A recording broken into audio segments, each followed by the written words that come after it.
नमस्कार दोस्तों। आजकल मुझे समझ नहीं आ रहा मैं इस कंपनी को क्या कहूँ और क्या ना कहूँ। क्योंकि दोस्तों हमारे पास काफ़ी सारे कमेंट आए थे जब मैंने पहली बार इस पे स्टडी किया था इस कंपनी को लेकर के, जिसको किसी यूट्यूब ने क्या किया था, स्पॉन्सर्ड किया था, जब इसकी प्राइस करीब 7 रुपये के आसपास हुआ करता था। आजकल प्राइस तो 10 रुपये पहुँच गया है। लेकिन हमने इसमें बड़ी सी स्कैम होते हुए देख रहा हूँ। पता है कैसे? उसके पीछे हमारे पास काफ़ी कमेंट भी आए, कुछ लोगों ने लिया, वो बेच नहीं पाते हैं, जिन्होंने ले लिया। अब चल क्या रही है स्टॉक?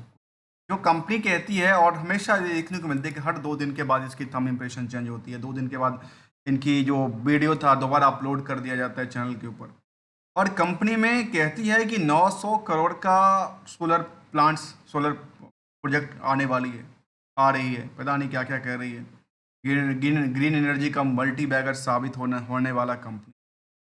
और दोस्तों ये यहाँ पे देखने को मिला, आप देखिए, ये कहते हैं कि 7 रुपये से लेकर के 11 तक का टच किया, जहाँ पे मैंने पहली बार स्टडी किया था ना, 7 रुपये के आसपास उसको स्पॉन्सर्ड किया जा रहा था। और मैंने क्यों स्टडी क्यों किया पता है? उसके पीछे एक कारण था। आप यदि इसको निवेशक की तरफ हम देखें, आप बल्क ट्रेड को देखिए ध्यान से। बल्क ट्रेड को देखने से पहले आप देखिए, बल्क ट्रेड को ही दोबारा पहले देखिए, ठीक है? इसमें नाम आती है बाबिस ई कॉमर्स का, जो ये कहता है कि हम लगातार क्या कर रहे हैं, सेल कर रहे हैं। देखिए, ये बाय भी करता है, सेल भी करता है।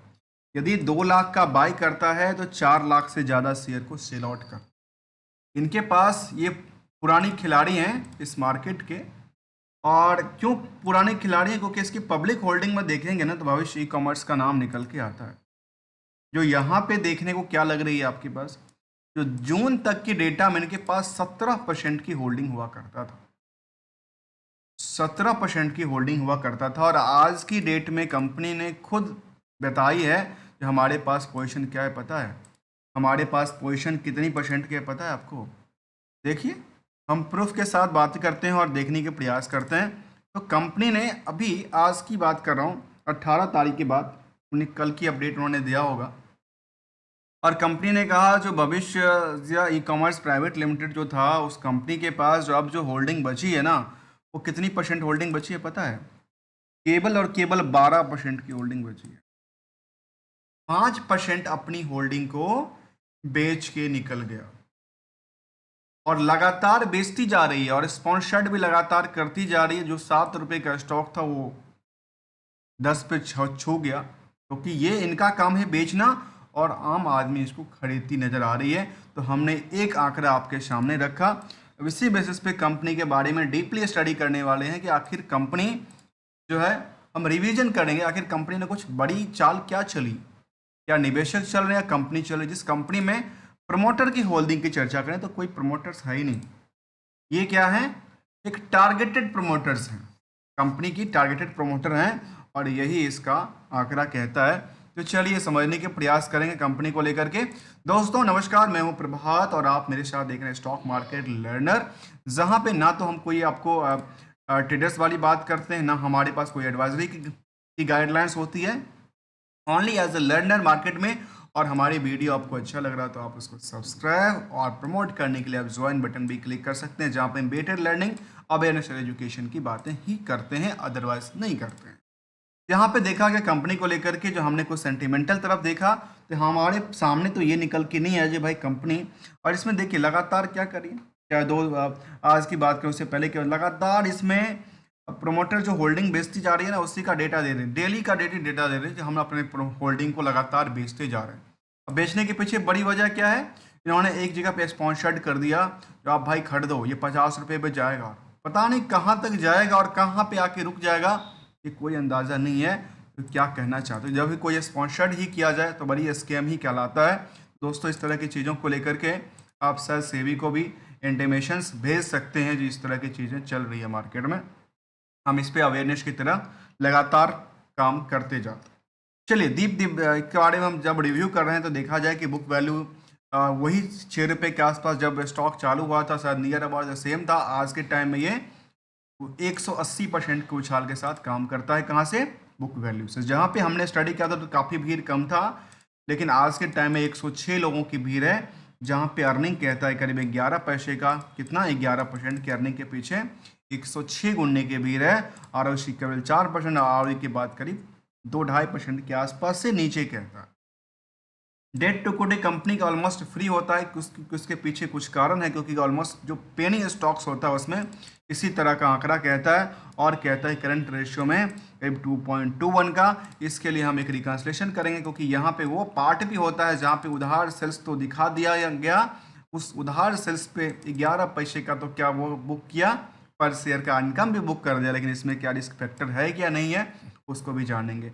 देखिए कंपनी लगातार हायर टू हायर को टच कर रही है, और लगता है कि इसी पीरियड के, मुझे लगता है कि महीने दिन की बात होगी जब 5 रुपये का स्टॉक हुआ करता था, अभी 11 रुपये से ज़्यादा की प्राइस चलती नजर आई, जहाँ पे मार्केट कैप कुछ नहीं है। इसको कैप्चर करना ना इतना आसान है, जो कोई भी इस मार्केट को कैप्चर कर सकता है। 37 करोड़ का मार्केट कैप है, और मार्केट कैप में number of share 3 crore 20 lakh का आंकड़ा देता है। कंपनी का कोई डिविडेंड का ट्रैक रिकॉर्ड नहीं, और ये कंपनी यहाँ पे कहती है, जो कंपनी 93 में बनी थी, और कहती है जो बिजनेस द गोल्ड एंड, इसमें गोल्ड एंड डायमंड का कारोबार करती है ज्वेलरी को लेकर के। तो क्या इनके पास कुछ है, कंपनी के पास कुछ वेबसाइट्स भी हैं जहाँ पे गोल्ड वेबसाइट्स बेचती है या नहीं बेचती है? दोस्तों मैंने पहले भी देखा था इसके वेबसाइट्स को लेकर के, यहाँ पे इनकी वेबसाइट ही ओपन नहीं होती है।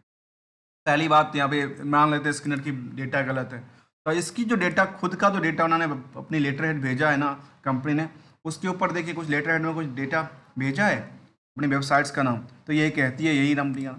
देखिए मैं इसको भी जरा ओपन करके देखता हूँ, तो इनका वेबसाइट्स एक ओपन होता है जिसका नाम है विजिक्स, कहती है Deep Diamond Limited from the start to finish, और इनके वेबसाइट्स रन करना चालू कर, जिससे पहले हमने जब देखा था ना वेबसाइट ही रन नहीं कर रही थी, आज देखने को मिलता है कि वेबसाइट्स रन कर रही है, वो भी विजिक्स के नाम से। और इसमें कहती है कंपनी दीप डायमंड्स करती क्या है, कहती है जो deep diamond is establish in the 1994 में बनी थी, और engage in the manufacturing and wholesale of the gold का कारोबार करती है, और कहती है कि उनके पास बड़ा सा सोलर मल्टी बैगर साबित होने वाला है। समझ में मुझे नहीं आया आखिर चल क्या रहा था, हो क्या रहा है, और कहना क्या चाहता है।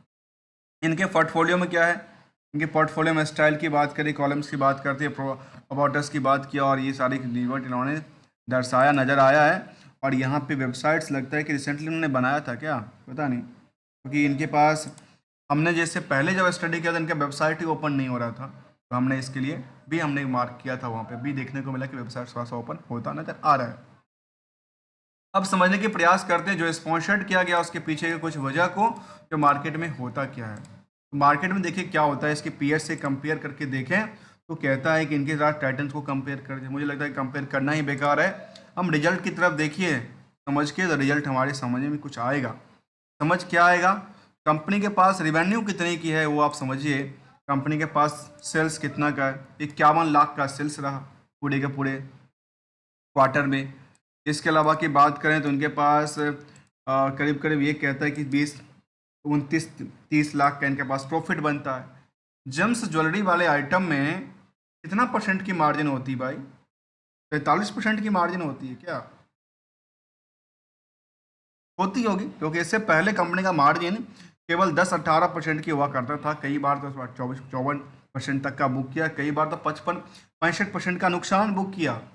लेकिन यहाँ पे उन्होंने कहा कि 43% की हमारे पास ऑपरेटिंग प्रॉफिट है, और ये कहता है कि 29-30 करोड़ का उन्होंने प्रॉफिट बुक किया।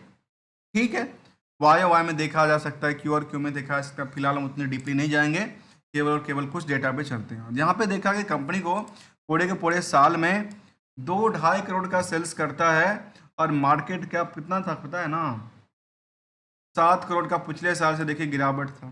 प्रॉफिट को लेकर 40 लाख था, तो आखिर इसमें कितनी कंपनी के पास जिसका मार्केट का उतना नहीं था, 900 करोड़ का ऑर्डर कहाँ से आया, कहाँ इन्वेस्टमेंट करने वाली है, कहाँ पैसा कहाँ पे है, क्या पैसा बैंक में रखा है क्या बैलेंस शीट के अंदर। चलिए उसको मैं आपके सामने ले लेते हैं। देखिए दोस्तों बैलेंस शीट के सामने हम देखा जाए तो यहाँ पे 23 का डेटा है नहीं, 24 का केवल डेटा कहता है, और इस 24 के डेटा में हमारे सामने दिखता है कि बोरोइंग्स जो है वो भी करीब 1 करोड़ 66 लाख का है, 1 करोड़ 66 लाख का बोरोइंग्स भी है। और जो मार्केट में इनके पैसे अभी तक इन्वेस्टेड था वो 8 करोड़ के आसपास, और मार्केट में रिस्क कितना कहता है। जेम्स ज्वेलरी वाले आइटम में कुछ उधार भी होता है क्या, और यदि उधार होता है तो कितने दिन के लिए होता है, यदि आप किसी कंपनी से कंपेयर करें तो यहाँ देखिए क्या ये चिंता की बात है या नहीं है, ये आप हम आगे समझेंगे।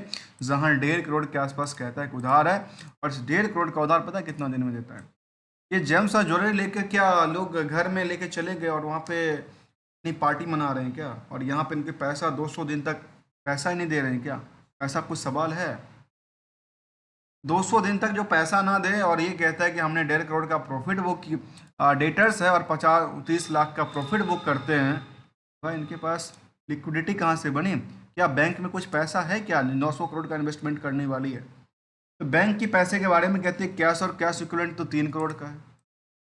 कहाँ 3 करोड़, कहाँ 900 करोड़ का मल्टी बैगर सोलर प्रोजेक्ट बनाने वाली है? क्या इनके पास कुछ इन्वेस्टमेंट की बारिश होने वाली है क्या? लगता है कि फेड बैंक का वाला जो पूरा पैसा इधर ही आएगा क्या? पता नहीं दोस्तों। तो आप उसको देखना, समझना और देखना जो हमने क्या कहा था। यहाँ पे जो इनके पुराने खिलाड़ी हैं जिसका नाम था भविष्य ई कॉमर्स प्राइवेट लिमिटेड, इन्होंने अपने 17% पोजीशन से होल्ड को ख़त्म करते करते आज 12% की होल्डिंग पे 5% पोजीशन बेच दिया। और मुझे ऐसा लगता है इसको प्रमोट करने वाले जो है ना वही हैं जो अपनी हाई टू हाई पे बेचने के लिए अभी तैयार बैठे हैं। एक तरह मार्केट में नई रैली, एक तरह मार्केट में नई प्लेयर आते हैं और एक तरह उनको बेच के निकलना है मार्केट से, अपनी होल्डिंग को ऑलमोस्ट खत्म कर दी। ये इनका डेटा था। एनालिसिस पार्ट की तरफ देखें तो कंपनी का क्या लगातार ग्रो कभी किया? कंपनी ने देखा इनका सेल्स तो ग्रो कभी था नहीं, प्रॉफिट कभी ग्रो था नहीं, लेकिन स्टॉक प्राइस पिछले 2 साल से एक लंबी जंप थी, रिटर्न ऑन इक्विटी के बाद कुछ करती नहीं है, साइलेंट बैठी हुई। जबकि डॉक्यूमेंट साइड में हमने देखा कि यहाँ पे लगातार क्या कर रही है, कुछ लगातार सेंटिमेंटल इनके लिए ये दर्शा रहा है इनके पास क्या हो रही है, लगातार अपनी जो होल्डिंग बेचती नजर आती है भविष्य ई कॉमर्स, वही यहाँ पे देखने को मिलता है, बाकी कुछ तो था नहीं। जहाँ पे चार्ट में देखिए पूरे के पूरे साल में कंपनी ने कभी कुछ किया नहीं, कंपनी ने कुछ किया नहीं, और अब जा कर के मार्केट देखिए इसके बाद मार्केट ने क्या उछाल लगाई, क्योंकि पिछले महीने दिन से इसको स्पॉन्सर्ड किया जा रहा है जो स्टॉक को खरीदो, स्टॉक बड़ी मल्टी बैगर बनने वाली है। ये कंप्लीटली स्कैम्स दिखती है या आपके नज़र में क्या दिखती है? आप मुझे कमेंट करके अपनी फीडबैक हमारी कमेंट सेक्शन में मेंशन कर सकते हैं। ये हमने इस कंपनी के बारे में समझा, कहती है डेट्स फ्री कंपनी थी और ये इनकी दावा कहती है, जहाँ पे ये भी कहती है कि इनके पास 208 दिन में पैसे आते हैं। मुझे ये समझ नहीं आया कि जेम्स ज्वेलरी लेकर के लोग क्या एक साल बैठ गए क्या, इस साल लिए तो अगले फेस्टिवल में पैसा देंगे क्या? मुझे तो शायद नहीं लगता ऐसा कुछ। तो आज की लर्निंग में हमने यही समझा दोस्तों मैं कोई रिकमेंडेटर नहीं हूँ, ना कोई ट्रेडर्स हूँ मार्केट को लेकर के, ओनली एज लर्नर हूँ। जो हमारे सामने दिखता है वही डेटा मैं प्रेजेंट करता हूँ, उसमें भी ऑथेंटिकेटेड डेटा हो तो शायद और बेटर होता है। आप इस तरह के वीडियोज़ को प्रमोट करने के लिए ज्वाइन बटन क्लिक कर सकते हैं, जहाँ पे हम बेटर लर्निंग और अवेयरनेस की बातें करते हैं। Thank you so much for joining here दोस्तों। Be careful, be ever in the market, because otherwise your पैसे एक चार्ट से एक पॉकेट से दूसरे पॉकेट में जाना काफ़ी आसान है, और वो ऐसे क्षण भर में चला जाएगा कि शायद पता भी नहीं चलेगा। अब सोचने वाली बात है यहाँ पे जिन्होंने लिया उनको मौका मिला था यहाँ पे बेचने को लिए, फिर दोबारा मार्केट में क्या हुआ, दोबारा बिकवाली का प्रेशर चलाया गया और मार्केट इस तरह से रिएक्ट करती गई। Thank you so much for joining here दोस्तों।